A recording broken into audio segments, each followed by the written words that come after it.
Moving countries can be one of the most exciting and most challenging things you'll ever do. And we're here to take one big worry off your plate: your taxes. At Expat Taxes, we understand the complexities of Irish tax from your perspective as an expat and tailor our advice to your needs.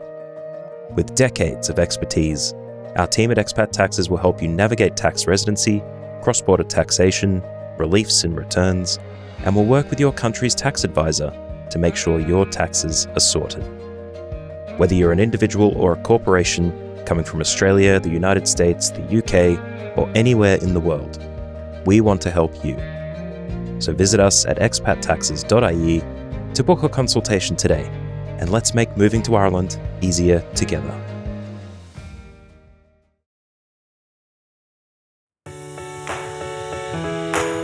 Welcome to Tax Bites for Expats, the top tax tips you want to know as an expat. The podcast is here to help answer the common queries and concerns expats have when moving to or from Ireland. Complex taxes explained simply.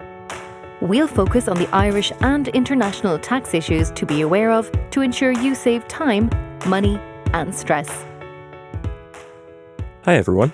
This episode is part 2 of Stephanie Wickham's chat with Jeremy Strozer, a consultant for expatsy.com and an expat himself to Ireland from the US with his family. In part 1, Jeremy told us about visas, houses, and health insurance, so make sure you go listen if you haven't yet. In this episode, he tells us about finding a job and how he did it, finding his new social circles, and the much anticipated topic, driving and getting your license as an American in Ireland. This chat with Jeremy captures the expat experience and answers so many questions expats have when coming to Ireland. So please send part 1 and part 2 to anyone you know thinking about making the move. Enjoy! The job market. Tell us about it. You alluded to it at the start of the call. You've had experience with it from the sense of it. I have. Yeah. So it is, it's slightly different than the US in terms of finding a job. And what I would say was that it was because I had the US connections and was working with an international company on both times when I was looking that I was able to make that job land. When I was trying to talk to Irish companies, they would look at my resume and they just wouldn't know what to do with me. One, I had a resume, not a CV, and they're like, what is this? And two, they didn't understand my background. They didn't understand what I could offer to them as a company. And I struggled with translating that to their needs. But when I talked to international companies that happen to be based in Ireland with big US presence, usually originally started in the US, they got me. And I was able to work with them to find the right role, to build the right role that made sense for me. And so one thing I would suggest is if you are coming here from another place, looking for companies that were originally based from where you were is probably the easiest path in terms of finding something. Second to that is converting yourself to becoming an Irish job applicant, which is, it's fascinating because I never quite broke that code, to be honest. I couldn't speak in the way that I was what they would expect Irish applicants to be. And to get into details of that is, I think, one, I talk a lot about myself, and most Irish applicants, it doesn't seem that they wanted that from me. I was told I was bold. And I was like, well, yeah, I'm looking for a job. I mean, that's kind of my role here. Culturally, and that's a really interesting thing, is culturally, that's a sensitivity for Irish people. Yeah. We tend to culturally, and this is a very broad statement, we're quite self-deprecating. So we struggle a little bit in a scenario where the whole aim of the conversation is to go, this is why you need me because of X, Y, and Z. And really, we would look to Americans generally as being really, really good at that. And yeah, bold, and really we should emulate it. But it's really interesting to hear that you felt that in the conversations you had. Yeah, I was told that. And I was just like, oh, because I thought that was my role in this interaction is to convince you that I'm the person to do this work. So yeah, I found a job. It was basically I used LinkedIn, I connected with my network, and I ended up working as the deputy of somebody who I had done some projects with a long time ago, whose company had large facilities here. And it just kind of worked out that way and it was great. But it wasn't the traditional Irish resident citizen looking for a job in Ireland based on the Irish economy. It was very much a international expat coming to a global firm that had US roots, and I was able to make that connection there. Mm. So what do you say to people who work with you when they're going to the market and maybe they don't have a role that would allow them to kind of exploit the US connection? Yeah. Yeah. Well, I mean, most of the people that are coming to me are from the US. And so hopefully they'll have some connections that way. But if they don't have that, what I'll say is give yourself a lot of patience and grace in this because it's going to be a learning process for you. And when you get here, work with an Irish job consultant to have them help you build the CV. Work with them to have you understand how interviews work here and what are positive things to say and what are things that people actually get turned off by when you say them, even though in the US they might be considered positive things. Adjust yourself to the environment in which you find yourself so that you are becoming the candidate they want rather than something that is not relevant to this environment. Sometimes about learning how to kind of speak the same language. And I know that sounds really Yes. silly because we do. Up to a point. Yeah. There's some words that I've tripped over and I'm like, oh, really? That means that here? So, Have you figured out what a press is yet? yes. Yeah. Yeah. My water heater. Okay. I get that. There's a list of them. We should really share them on a future episode. What's it been like to build social circles, to interact? What's your learned experience and what do you share with people who are kind of, behind you in the journey? One of the things that I really point out is that any activity, pastime, hobby that you have in the US exists here. So if you're looking for somebody to play card games with, or if you like swing dancing, or if you are into computer coding, whatever, there will be communities here, whether it's on Meetup or whether there's functional organizations that do that, or international associations with membership in Ireland. You'll find that. So if you go and connect with the places that you like to spend time, you will find your tribe. And so that was the first thing I recommend people to do is if they like hiking, find hiking groups. If they like, kayaking, do that. The second thing is that if they come with kids, chances are they're going to be engaging with other parents anyway, because their kids are going to be doing stuff and they're going to be standing on the side having to talk to somebody. So get a coffee, enjoy the conversation. In that way, you are meeting other people who are probably in the same general space as you, dealing with the same challenges, probably. So that's always useful. And then beyond that is just happenstance often throws people together.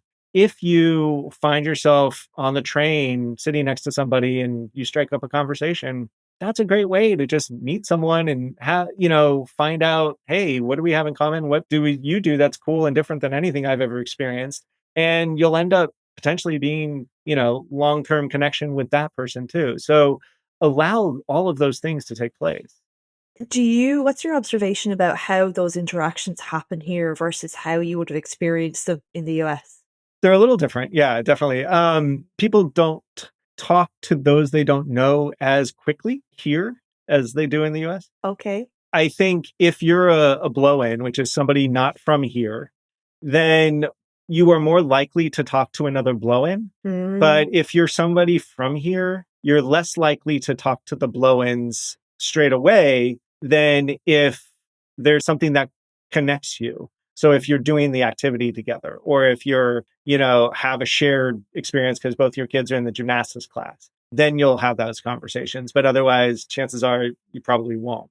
So what I've noticed is that blow-ins, and that could just be somebody from the town, 10 minutes north who just happens to live here, as well as somebody from the US who happens to live here, they will communicate faster than those who are based locally, have grown up locally and know everybody in the county because, all my cousins are related to everybody else here. And I have brothers and sisters who do all of the work that I need done. Okay, that's really interesting. What do you know now about coming to Ireland that you didn't know before you made the move? What's been could you distill what your family learning has been from the whole thing? We didn't have an imagination big enough at the time to understand what life would become. And the expectations that we had set were far surpassed by the realities that we experienced. And so, what I would suggest is Ireland is not what you think it is in terms of, oh, they all speak English. It's exactly like the US, except, green. And it's not. Yeah. It's a different country. There's a different mentality. It's a different approach to life. And so coming here expecting the US, you are going to be so pleased that that's not what you get. Mm, And so embrace that because there's a lot offered here that is not available in the US and is not appreciated there that makes life better. wow. So that's the big thing is just be open to what you don't even know exists because chances Mhm. are you'll appreciate it. And I think as well that, that's you guys have been here since 2020. Yeah. So, even and this is a returning Irish person, I felt the same way. Like, to be Yeah. honest, spent 8 years away, came back, and it took a year or two. You're not necessarily going to feel like that after 6 months. You're No. not necessarily going to feel like that after 18 months. Like, just give yourself a bit of time. And Yes. as much the problem is that sometimes when we've put you hit the nail on the head, you put all the time and effort into this move, and we sometimes control the things that we think we can control, make a list and it'll all go to plan.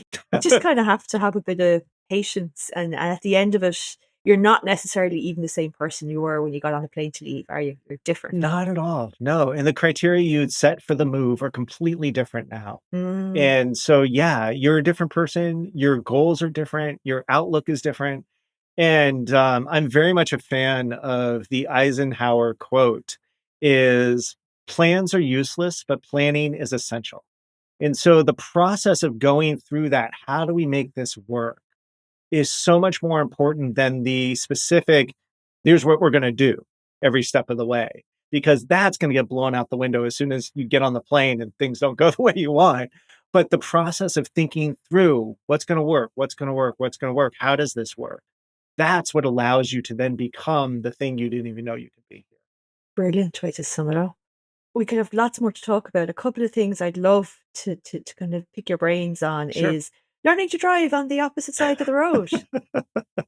Car insurance. Yes. How did that all go? So we were on a 6-hour flight from the US to Dublin. And we got here, our cell phones were basically US cell phones. So they didn't work here because they have different mobile things. And we didn't have a new SIM card. So we didn't have a map of how to get to where we needed to go that morning on Oh arrival. no. Oh no. So, first hours in Ireland after being awake all night on a flight, Oh two no. very tired and hungry and hangry kids, and a wife who's also exhausted. Rented car, and we get on Irish roads, and we're trying to find our way into Dublin to stay at our temporary lodging. We went on a 3-hour unintentional tour of Dublin in which I sideswiped a car. Oh my goodness. I'm surprised you're still here. Like, how Right? you didn't turn around and just go back to the airport. That was probably Oh, our worst day. Was literally the day we arrived. So, first thing I'd recommend is don't drive immediately after the flight. Get a okay. taxi, go to where you're going, get yourself set up. Then maybe after you're kind of established, then start looking at driving. Don't do it right away. Second thing is you're required to get your driver's license within a year of showing up. It took us 2.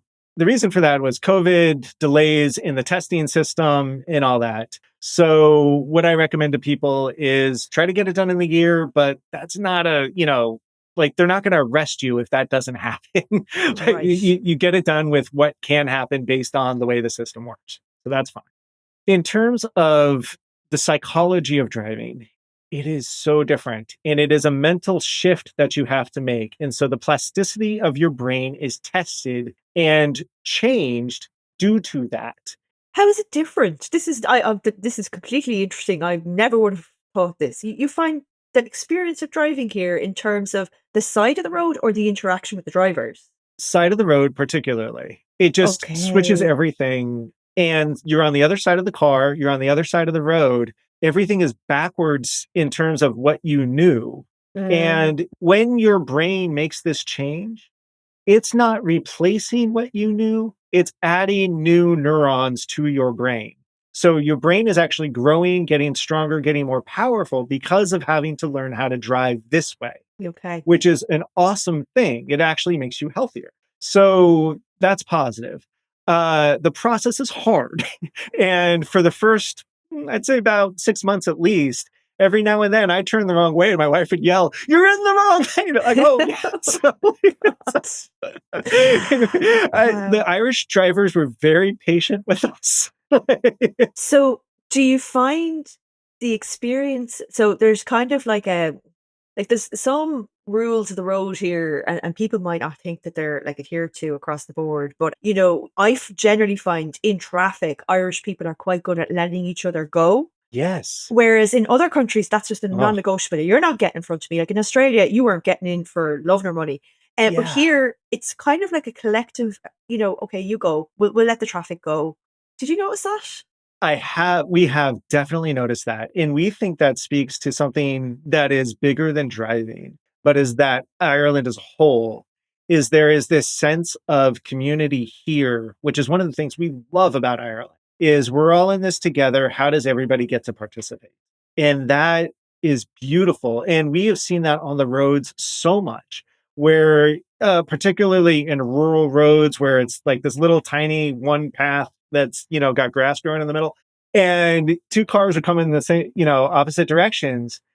One of us is just going to start backing up until there's enough space that they can pull to the side to let the other one go around.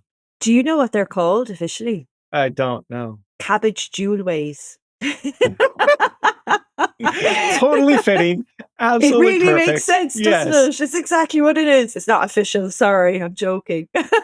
No, but that sense of, hey, how do we make this work is so Irish to my experience here. Because everything here is about, hey, how do we make this work? It's not necessarily what's written in the code or, I have to be on in front of you or, whatever. It's just, how does this work? All right, let's figure that out. And that is beautiful. Oh, it's really refreshing to talk to you, and it's really lovely to hear because I know we worked together when you arrived initially, and we Yes. gave some tax advice, and then reconnected and saw that you were offering this service. And I really, really think that there's going to be people listening to this episode who, are planning a move or considering it. And, most of the time they're worried about the same things because we all know that we have to navigate the same issues as we make a move. And the service you're providing is excellent. People want to connect with you. How do they do so? How does it work? And where should they take action after listening to this? Sorry, if they want to have a call with you. Absolutely. So the best place to do it is on